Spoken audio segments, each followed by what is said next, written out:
अगर आपका स्कोर 200, 300 या 400 के रेंज में अटका हुआ है और आपको लगता है कि यार मैं स्टूडेंट तो सीरियस हूँ, मैं मेहनत करने के लिए रेडी भी हूँ, मैं मेहनत करता या करती भी हूँ, बट फिर भी मेरे मार्क्स 600, 600 प्लस या 700 नहीं आ पा रहे और इस बचे हुए 45 या 40 डेज में आप डेस्परेटली चाहते हो कि आपका सिलेक्शन हो जाए, तो दोस्त आपका सिलेक्शन 100% होगा। बट कुछ सीरियस मिस्टेक्स आप कर रहे हो जो आज से आपने अगर नहीं सुधारी, आई एम सॉरी, आप सिलेक्शन नहीं हो सकता। मैं भी आपकी उम्र में रह चुका हूं, जेई नीट का खेल मैंने भी खेला, ये एग्जाम की तैयारियां मैंने भी करी है, क्रैक भी करा है। एंड मूवमेंट में कैसे अच्छे से परफॉर्म करते हैं ये अपने पर्सनल एक्सपीरियंस से बोल रहा हूँ, किसी दूसरे की सुनी सुनाई बातें नहीं है। ये मिस्टेक सुधार लोगे सिलेक्शन हो जाएगा, नहीं सुधारोगे नहीं होगा सिलेक्शन, ये मैं गारंटी देता हूं। पहली मिस्टेक, ये भी कर ले वो भी कर ले, बचे हुए 40-45 डेज में सबसे बड़ी प्रॉब्लम, आप बहुत सारी चीजें कवर करने की कोशिश करो, हर चीज जल्दी जल्दी कवर करने की कोशिश करो, जिसके चक्कर में at the end of the day कुछ भी ढंग से कवर नहीं कर पा रहे हो। मेरी बात को याद रखिएगा, बचे हुए 40 से 45 डेज में अगर आपके पास सिस्टमैटिक तरीके से आपको नहीं पता है कि क्या पढ़ना है, कितना पढ़ना है, कहां से पढ़ना है, तो आई एम सॉरी, आपका सिलेक्शन नहीं हो सकता।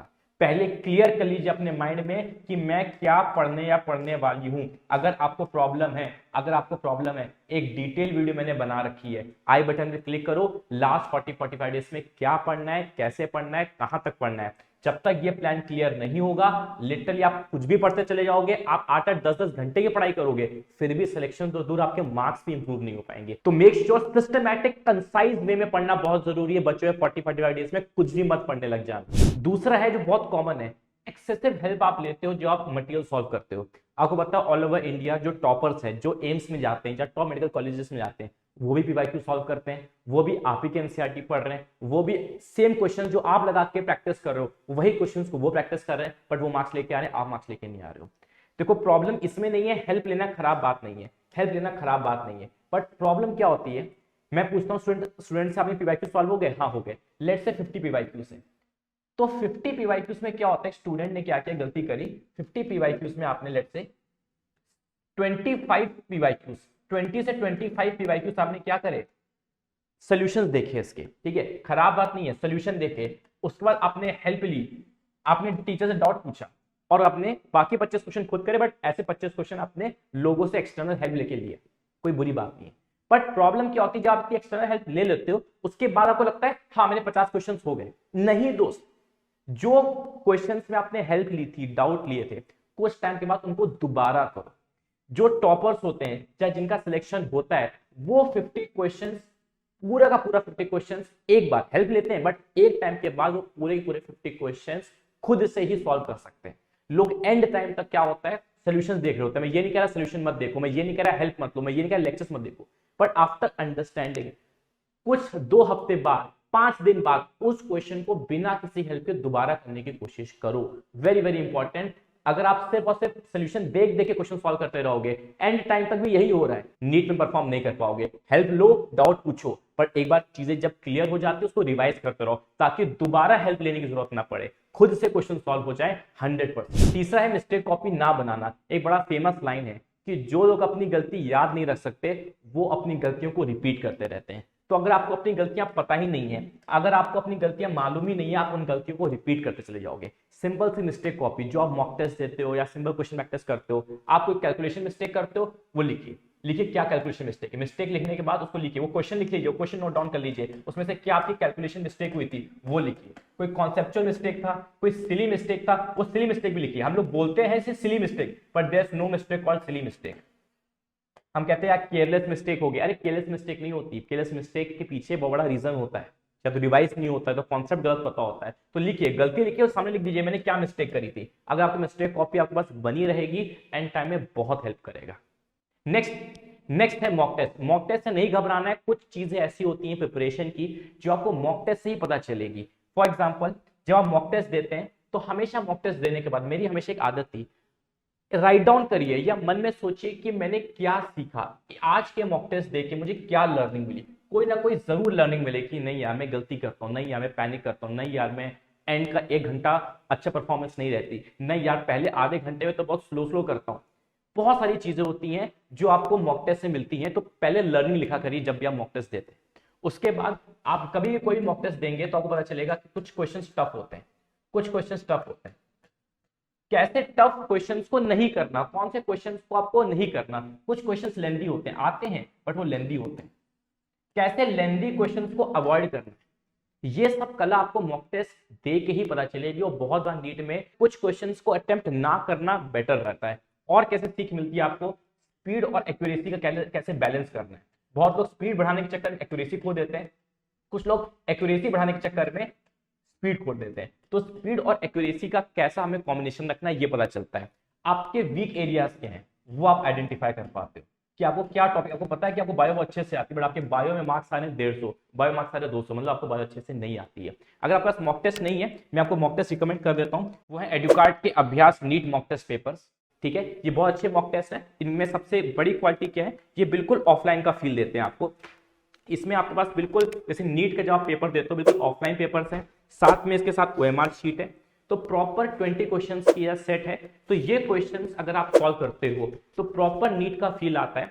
और अगर इन मॉक टेस्ट को आप अभी बाय कर लेते हो तो 30% ऑफ चल रहा है, क्योंकि अभी हाई डिमांड में है ये मॉक टेस्ट, बहुत लोग इसको प्रैक्टिस कर रहे हैं, घर पे ही ऑफलाइन पेपर की फील ले रहे हैं, तो 30% ऑफ भी है, तो आप इनको जरूर बाय कर सकते हो।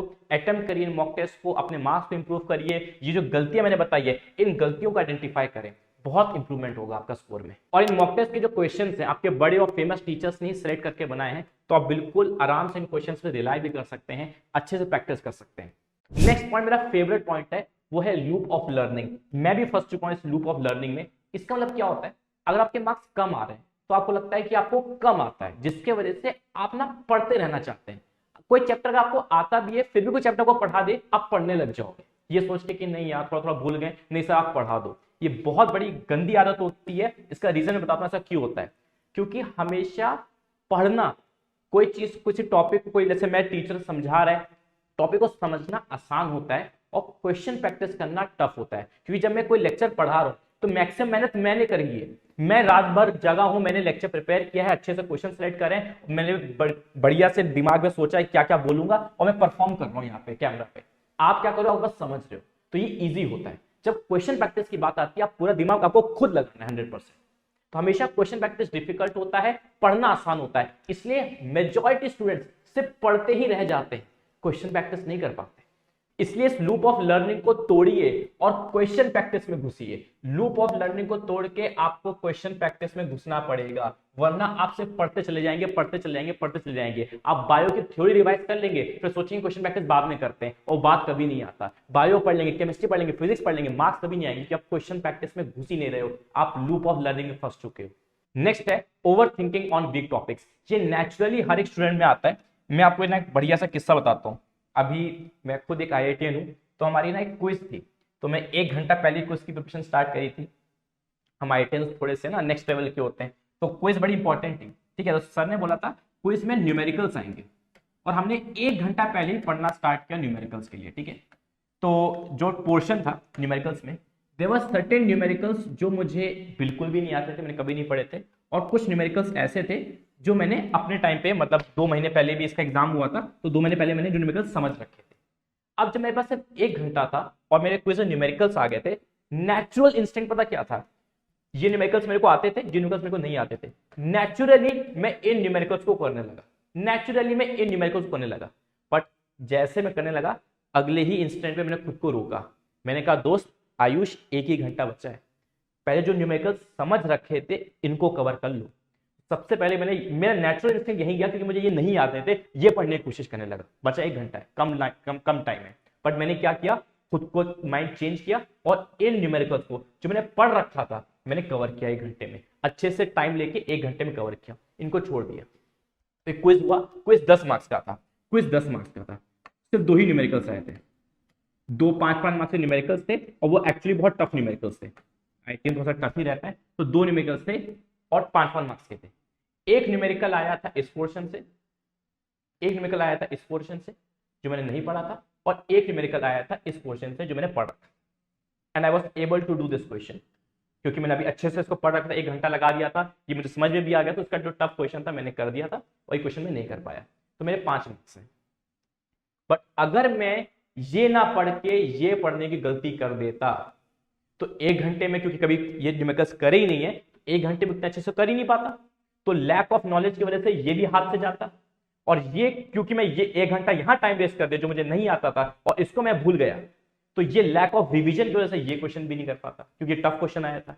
ये तभी हो पाता जब आपको अच्छे से क्लियर है। मैंने 2 महीने पहले पढ़ा था तो इतना रिवाइज नहीं था, ये भी नहीं कर पाता रिवीजन की वजह से, और ये तो अभी 1 घंटे में कितना ही कवर कर लेता, कितना ही मेरा कॉन्सेप्ट क्लियर हो जाता, तो ये भी क्वेश्चन नहीं कर पाता क्योंकि दोनों क्वेश्चन टफ थे। मैं 0 मार्क्स लेके आता, एटलीस्ट मैं 5 मार्क्स लेके आ पाया। 5 मार्क्स भी अबव एवरेज मार्क्स थे, क्योंकि मेरे जो बाकी स्टूडेंट्स थे, बाकी फ्रेंड्स थे, उतने भी मार्क्स लेके नहीं आ पाए।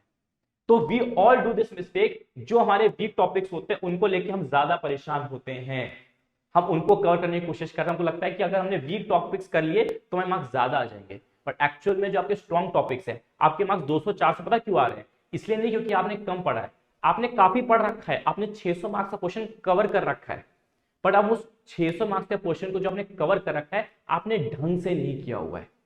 आपने आधे से ज्यादा सिलेबस कर रखा है, आपने 70% सिलेबस कर रखा है, बट 70% सिलेबस एक बार ढंग से कर लोगे आपके 550 से 600 मार्क्स तो वहीं से आ जाएंगे। आपको एक्स्ट्रा चैप्टर पढ़ने की जरूरत ही नहीं पड़ेगी, जो चैप्टर्स आते हैं उन्हीं के क्वेश्चन राइट करके आ गए, आपके मार्क्स बहुत अच्छे आ जाएंगे। नेक्स्ट है, आप क्वालिटी स्पीक्स को सब्सक्राइब नहीं कर रहे हैं, तो इस चैनल को आप सब्सक्राइब करिए ताकि आपको बहुत अच्छी जेन्युइन एडवाइस मिल सके जो आपकी प्रिपरेशन को हमेशा ट्रैक पे रखे, और साथ ही साथ हमारे जो लेक्चर्स हैं इनको आप फॉलो करें। आप क्वालिटी स्पीक्स के प्लेलिस्ट में जाइएगा, क्वालिटी स्पीक्स के प्लेलिस्ट में जाइएगा, बहुत इंपॉर्टेंट, बहुत ही प्रीमियम लेक्चर्स डले हुए हैं, ये कहीं नहीं है यूट्यूब पे, फ्री ऑफ कॉस्ट आपके सामने है। मोस्ट एक्सपेक्टेड केमिस्ट्री के MCQs for NEET 2023, all important NEET PYQs, NEET physics से जो पीवाईक्यूज हैं जितने भी इंपॉर्टेंट है, आपके पास टाइम नहीं है कि आप सारे पीवाईक्यूज कर सके, सारे इंपॉर्टेंट पीवाईक्यूज यहाँ पे आपको मिल जाएंगे। Most expected NEET question for physics, ये आपको मिल जाएगा। एक और हमारा चैनल है अनअकैडमी नीट एक्सप्रेस, हमारा एक और चैनल है अनअकैडमी नीट एक्सप्रेस, उसमें भी आपको ये मिल जाएगी, प्लेलिस्ट मिल जाएगी। और अंजलि मैम की भी एक प्लेलिस्ट है यहाँ पे, अंजलि मैम की भी प्लेलिस्ट मिलेगी आपको एनसीईआरटी लाइन बाय लाइन, ठीक है, अंजलि मैम की आपको प्लेलिस्ट मिल जाएगी जिसमें हम लोग एनसीईआरटी लाइन बाय लाइन, बहुत लोग इसलिए परेशान है सर आपने ये सीरीज बीच में छोड़ दी, ऐसा कुछ भी नहीं है, ठीक है। 31 मार्च से पहले ये पूरी का पूरी प्लेलिस्ट कंप्लीट हो जाएगी। तो एनसीईआरटी लाइन बाय लाइन, जिसमें मैं एनसीईआरटी की एक एक लाइन को, एनसीईआरटी के क्वेश्चन को समझा रहा हूँ, सेम जिस अंजलि मैम ने केमिस्ट्री के लिए कर रखी है। तो इन सीरीज को आप फॉलो करिए, बहुत अच्छी बहुत बढ़िया क्वेश्चंस हैं, और हमारे चैनल को सब्सक्राइब करें ताकि आप 40-45 डेज में राइट गाइडेंस, राइट मेंटरशिप के अंदर रहें। इसको आप free of cost online mentorship लेके चले हमारे चैनल को, ठीक है। That's it for the video, thank you so much.